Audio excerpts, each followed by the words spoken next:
and ending on a positive note.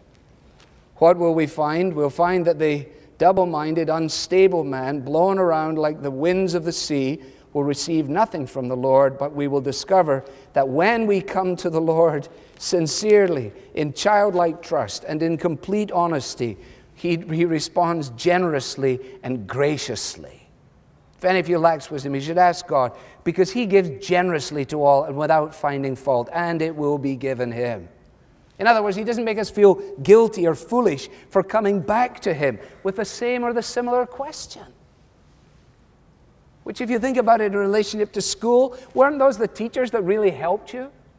That although they knew in their heart of hearts that you were a pain in the neck, that although they knew that you had answered, that you'd asked the same question last Tuesday, last Thursday, and on Friday just before school ended, and then Monday morning dawns, and who's the first one up at the desk? You. We're asking what? Same question.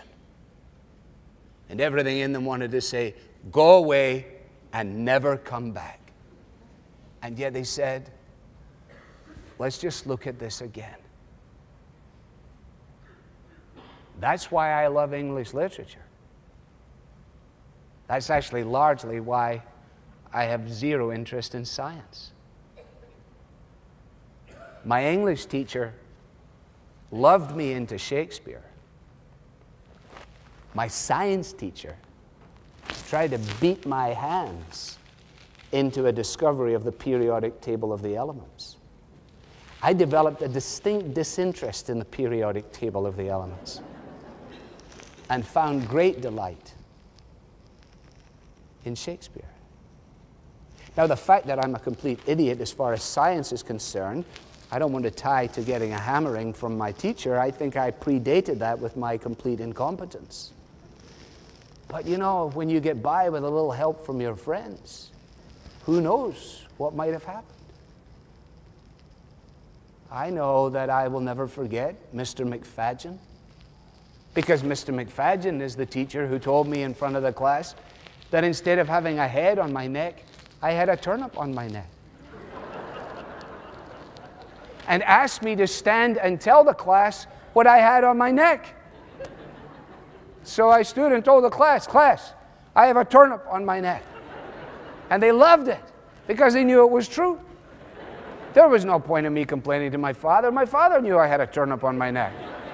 I don't hold any bitterness against Mr. McFadgen, but I can't think of the word McFadgen without thinking of its implication. He made me feel like a complete idiot. Any question I had, you're an idiot, Begg. Can you understand this? What's the problem with you? God doesn't treat us like that. We can come back to Him again and again and again.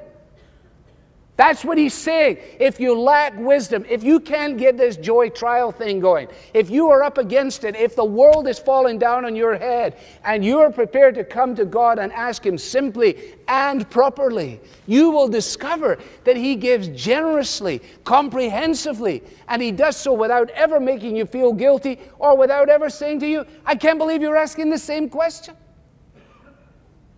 What a wonderful God to whom we can go. What a faithful God. That's how we began this service, wasn't it? We can come to Him. In the words of Johnny Cash that I quoted at Founders Week on Friday night, I'll probably never get invited back for quoting Johnny Cash, but from the Man in Black album, it's one of my favorites. You know, I talk to Jesus every day, and He's interested in every word I say. And no secretary ever tells me he's been called away. I talk to Jesus every day. James understood that. James was Jesus' brother. You can do this, he says.